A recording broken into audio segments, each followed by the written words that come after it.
நிறைவாழ்வு AG சபை வழங்கும் morning மன்னாவிற்கு உங்களை அன்போடு வரவேற்கிறோம்.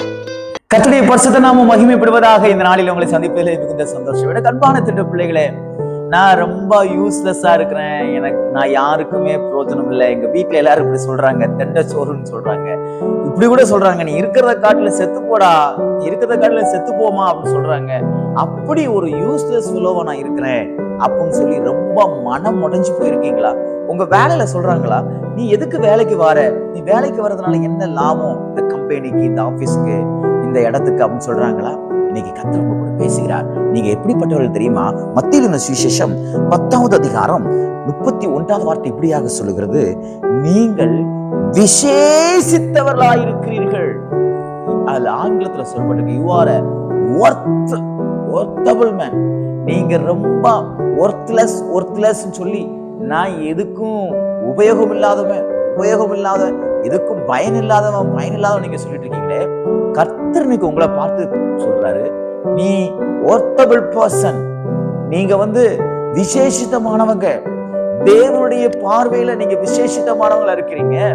எல்லா பறவைகளை காட்டிலும், எல்லா ஜீவராசிகளை காட்டிலும், ஆண்டவருடைய படைப்புகளை எல்லாவற்றை காட்டிலும் மகுடமா இருப்பது நீங்க தான். அவருக்கு தலை சீராவாக இருக்கிறது நீங்க தான். கிரீடமா இருப்பது நீங்க தான். நீங்க விசேஷமானவங்க. யார் சொன்னா நீங்க விசேஷம் இல்லாதவங்கன்னு? யார் சொன்னா நீங்க பேட் லக் உள்ளவங்கன்னு? யார் சொன்னா நீங்க ஒண்ணுக்கும் பிரயோஜனம் இல்லாதவங்கன்னு? கர்த்தர் சொல்றாரு, நீங்க விசேஷமானவங்க. You are a lucky person. ஆண்டவர் சொல்லியிருக்கிறாருன்னா உங்களை லக்கி பர்சனா மாத்துவார். நீங்க உண்மையாகவே தலை சிறந்த நபராக மாற முடியும். விசுவாசிக்கிறீங்களா? ஆண்டவராகிய இயேசு கிறிஸ்து தம்முடைய வாயை திறந்து சொன்ன வார்த்தை. எல்லாரும் அப்படி சொல்றாங்க, இப்படி சொல்றாங்க, என்ன அப்படி குறை சொல்றாங்க, என்ன இப்படி குறை சொல்றாங்க, என் படிப்பை குறை சொல்றாங்க, என் வேலையை குறை சொல்றாங்க, நான் கட்டின வீட்டை குறை சொல்றாங்க, என் வீட்டுடைய சூழ்நிலையை குறை சொல்றாங்க, அப்படி இப்படின்னு நீங்க சொல்லி நீங்க பயப்படாதீங்க, ஒன்றும் பயப்படாதீங்க. காரணம், தேவன் உங்களை விசேஷம் உள்ளவனாக வைத்திருக்கிறார். ஆகையால் நீங்க விசேஷமானவர்கள். நீங்க போகிற இடங்களில உங்கள் மூலமா விசேஷமான காரியம் நடக்கும். விசுவாசிக்கிறீங்களா? இயேசுவால செய்ய முடியும். இப்போ வரைக்கும் நீங்க ஒன்னும் பிரோஜனம் இல்லைன்னு சொல்லலாம். அவங்க சொல்ல போறாங்க, இன்னைக்கு நீ ஒர்த்தபிள் பர்சன் சொல்ல போறாங்க. நீ எங்க கம்பெனியில இருக்கிறது எங்களுக்கு பெரிய ஒரு லாபம் என்று சொல்ல போறாங்க. நீ எங்க கூட வேலை பார்க்கறது எங்களுக்கு ஒரு கிடைச்ச பெரிய ஸ்லாக்கியம்னு சொல்ல போறாங்க.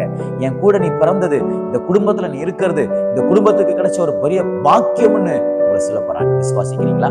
நிச்சயமா சொல்றேன், கர்த்தர் இந்த நாளிலே உங்களை விசேஷமான மனுஷனாய், விசேஷமான மனுஷியாய், மகளாய் தேவன் இன்றைக்கு வெளிப்படுத்துவார். அந்த கண்ணோட்டத்தோட இந்த வேத வசனத்தை விசுவாசித்து இன்றைக்கு எல்லா காரியங்களையும் செய்யுங்கள். நீங்கள் விசேஷமானவர்கள் என்பதை கர்த்தர் உங்களுக்கு அடையாளப்படுத்துவாராக. இந்த நாள் ஒரு விசேஷமான நாளாக தேவன் மாற்றி கொடுப்பாராக. God bless you.